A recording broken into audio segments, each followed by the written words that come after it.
porque no tiene suplente. Primero que todo, entonces, ¿qué se va a hacer? Se va a dejar en ausencia por el resto del periodo, en ese punto, 1. 2, se va a obligar a la Corte, que ha sido muy prudente en no quererse meter en cuestiones electorales, pero excepto por el caso Martinelli. Es lo que iba a preguntarte, Entonces, porque son mensajes tan confusos que uno deja pensando, realmente el Tribunal Electoral pues, es una institución autónoma y eso que nos han vendido durante 30 años, porque ese fallo de la Corte realmente lo deja como unos peleles, por decirlo menos. Sí, pero es hasta discriminatorio y humillante. Y te lo digo desde el punto, sin entrar en el contenido, porque al día de hoy desconocemos cuál es el fallo, cuál es el fundamento. Tenemos la herramienta de la plataforma que dice que se declaró inconstitucional. ¿Qué sucede? ¿Tú te imaginas el precedente que se ha suscrito en temporalidad? Yo en 42 años que tengo de ejercicio, jamás un procurador había dado una vista en menos de un día. Jamás había visto... Y de 40 páginas encima. Jamás yo había visto un fallo de inconstitucionalidad en 3 meses. Y más existiendo otros trámites. Aunque el fallo sea bueno, lo tóxico del procedimiento para mí ha cimentado una crisis judicial. Y se merecía el sistema de justicia someterse a esto por algo coyuntural, y coyuntural de decir no quiero o pretendo que Ricardo Martinelli no corra o pretendo mantenerlo sometido a derecho, cuando claramente todo el mundo sabía que la política criminal de la exprocuradora Purcell fue: te acuso por el caso Pinchazo solamente, no me interesa. Estaban conscientes y estaban apostándolo todo ese caso. Bueno, lo apostaste todo, perdiste, y ahora me dices que quieres una reevaluación. ¿Tú crees que nuestro sistema de convivencia se merece esto? No. Y ahora, peor aún, puede ser el fallo más brillante. ¿Tú sabes el precedente que significa esto frente a una declaratoria de un presidente de la República y que se ponga un recurso de inconstitucionalidad y que en 3 meses tengamos un fallo de declarar inconstitucional el resultado de una elección? Cuando algo parecido se dio, fue en la Sala Tercera, y en menos de 2 semanas, la propia sala buscó un remedio. Para mí, el efecto institucional que tiene el procedimiento que fue sometido, ya nos estábamos recuperando de una acusación sin imputación. Ahora, someter a que el recurso de inconstitucionalidad, de hecho, se ha convertido en una tercera instancia. Esperemos el fallo, porque yo no encuentro razones jurídicas, pero sí, ya yo puedo decirte mi opinión, que lo que salga no va a ser un buen parto jurídico. ¿Por qué? Porque es prematuro, no tiene viabilidad de vida, no puede.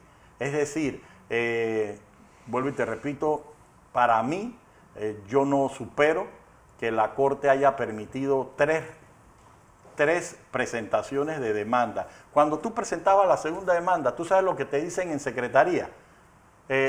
Abogado, esto no va a reparto porque ya hay una previa y le toca a la misma magistrada o magistrado. Aquí se esperó el tercero para decir, este sí es. Y en menos de 24 horas admitir. O sea, cuando no hay precedente, yo creo que los factores coyunturales han destruido la estabilidad de la Corte Suprema de Justicia, quizás más grave como lo vergonzoso coyunturalmente decir que se puede acusar a una persona sin imputación, entre otros recuerdos que uno puede tener, o decir que la Sala Tercera puede suspender un acto administrativo.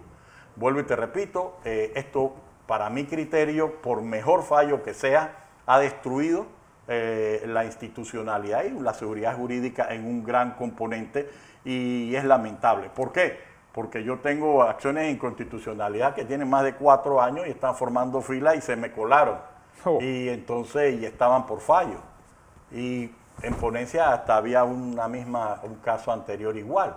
Entonces, ¿cómo yo les justifico a los clientes que no todos somos iguales ante la ley?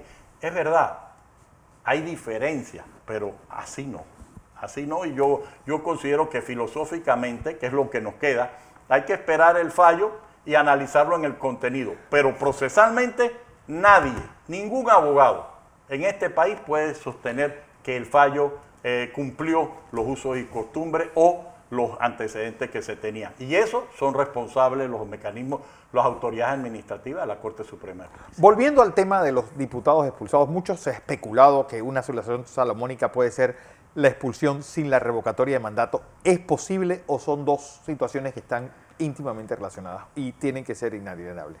Bueno, mira, en derecho no debiera ser, pero para lo que uno ha visto, vuelvo y te repito, ¿qué hacemos ahora nosotros si ganamos en el Tribunal Electoral, que para mí no hay manera, y en 3 meses la Corte venga a declarar inconstitucional y estemos peleando sobre los efectos de retroactividad o no de la norma? Miren, yo siento que hay un contaminante de inestabilidad mucho más grave y que el Tribunal Electoral ya debe dar el ejemplo. Vuelvo y te repito, es la primera ocasión también en el Tribunal Electoral que en un proceso se dice que no se levanta el fuero electoral y que posteriormente se vuelva a reconsiderar eso. Jamás. Ningún fuero negado, partiendo del de Rómulo Rux en Odebrecht, que se le dijo que no se iba a levantar, o el del licenciado Blandón en una querella particular que dijo que no se iba a levantar. Yo no vi a las mismas fiscalías decir que pedían volver a pedirlo. Nunca se había visto. Peor aún, un recurso de inconstitucionalidad de una resolución administrativa o judicial presentada por una persona que no es parte, que nadie sabe quién dio ese parto, y se va a meter en un conflicto que no es parte, que la fiscalía no anunció la inconstitucionalidad, que la propia juez no pidió la inconstitucionalidad, y viene el que está parado en la acera del frente y dice: yo quiero participar en el juicio y esto es inconstitucional. Y si eso es una ñamería, que todavía la Corte le diga: no, tú tienes legitimidad y no tan solo esto, es que esto es constitucional. Entonces, ¿a dónde quedamos? No se está realizando las consecuencias del comportamiento. Nosotros defendemos la institucionalidad. ¿Cómo vamos a defender la institucionalidad? ¿Y usted cree que si yo fuera procurador o magistrada, yo pudiera aceptar el día de mañana que me van a decir que me presentan 10 recursos de inconstitucionalidad contra el mismo acto y no los acumulo, sino hasta que el primero lo admita, cuando esa admisión indica un interés, o que yo haga un reparto a las 6:16 de la noche y que eso no tenga ninguna trascendencia y lo veamos como normal? Para hacer justicia debe tenerse la entereza de los actos, y no por lo que uno piense, sino por lo que uno actúe. Vuelvo y te repito, tú sabes el precedente que se ha hecho y que ningún magistrado haya puesto un alto radical a la intolerancia de la vulneración de por lo menos el procedimiento. Ni siquiera discutamos las garantías en el fondo. Por lo menos que sea el mismo procedimiento para todos los panameños. Claro. Pero así no. Entonces, por estar en posiciones diplomáticas o de subsistencia, ¿qué nos quieren? Obligarnos a las personas institucionales que nos radicalicemos cuando eso es innecesario. Yo hago un llamado, lamentablemente, el Tribunal Electoral, hay un acto que ya quedó marcado de contradicción pura y rompimiento de la jurisprudencia en un momento electoral.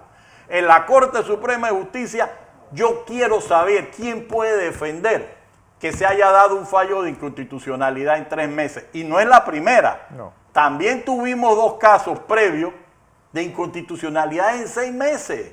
Sí nos merecemos una justicia rápida, pero no con privilegio. Eso desdice y destruye el sistema. Entonces, se está perdiendo la credibilidad en el sistema, Fernando. Bueno, lo cierto es que, pues hace rato, este proceso no empezó de hoy. Pero, es decir, después de esto, y pase lo que pase, ¿es el Tribunal Electoral realmente una garantía de un proceso que va a ser transparente con esa espada de Damocles de la Corte sobre la cabeza de los 3 magistrados? y de sus fallos. Yo te hago una dicotomía. Filosófica y doctrinariamente debe ser una garantía, pero la verdadera garantía lo van a dar los hechos y no pueden ser selectivos, tienen que ser para toda la materia. Lamentablemente, los albores del inicio del desarrollo electoral... Sí, que estamos a la entrada de un proceso electoral, es decir, si tú no ves que todas estas irregularidades se están dando al inicio, no quiero saber cómo será el final. Eso por un lado. Y estamos en los últimos años, o en los últimos 2 años, del ejercicio del gobierno. Tampoco se merece el final de la desestabilización. Vuelvo y le repito, la trascendencia del fallo de la Corte Suprema de Justicia, que yo hubiera esperado como fundamento de la convivencia, por mejor que sea, ya tiene una fisura. Claro.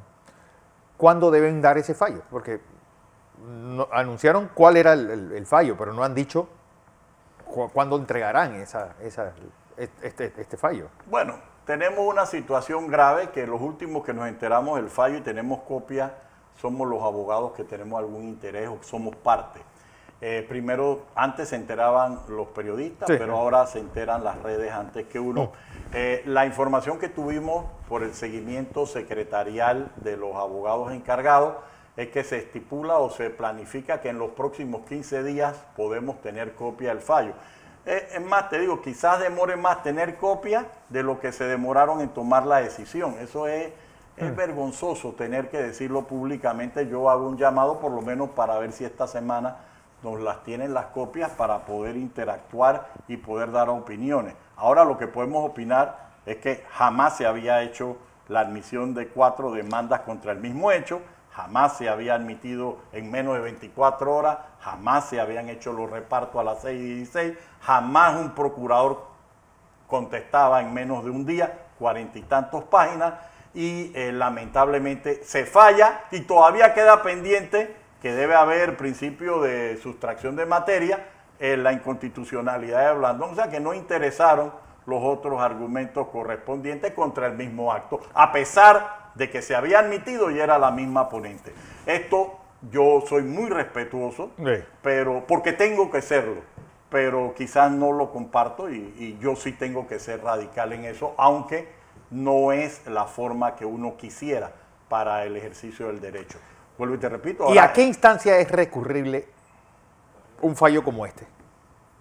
A niveles internacionales. Solo a niveles internacionales. Por una parte, y suplicarle a Dios que los magistrados algún momento piensen en la institucionalidad, en la estabilidad.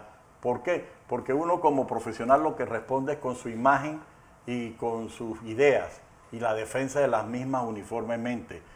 Ellos han sufrido una fisura y es lamentable, porque son profesionales que tienen una trayectoria, buena o mala, pero tienen una trayectoria y como abogado yo no acostumbro a salir a dar aplausos cuando fallan a favor y tampoco acostumbro a atacar personalmente, pero vuelvo y te repito, Fernando, yo quiero saber un abogado, un abogado o un dirigente que aplauda las situaciones procesales del fallo de la Corte. Imagínate si se está convirtiendo en una epidemia, que esa situación, cómo se traduce a lo interno de los partidos. Si los magistrados de la Corte no dan muestra de respeto por los fundamentos procesales, porque sí, vamos a hablar después en el fondo, ¿cómo tú se lo vas a pedir a Rómulo Rux, que no tiene una autoridad? Entonces, también hay que entenderlo, ¿no? Si estamos entrando en lo que alguien definió como el estado salvaje, nosotros tenemos 2 opciones, o damos un paso al lado o tratamos de enfrentarlo. Pero creo que la intervención mía sí va por el sentido de hacer un llamado, que entendamos que estamos afectando la convivencia. ¿Cómo yo puedo ver con respeto a alguien que pasa por encima de los estatutos de un partido y que nadie le diga alto y que están más preocupados por el protocolo, por la capacitación? ¿Cómo nos pueden exigir a nosotros la tolerancia a situaciones como tales? Así no, Fernando y José Luis. Así no. Bueno, es lo que está pasando y es lo que preocupa, porque debemos insistir en eso. Eso es forma y sobre todo estamos en los albores de un proceso electoral que esperemos que sea garantía para todos los que participen y que pues todos tengamos las mismas reglas de juego. José, ¿qué nos espera esta semana? Bueno, Fernando, ver cómo queda esta situación de los 15 diputados del Partido Cambio Democrático, ver también cómo va solucionándose ese tema de los medicamentos.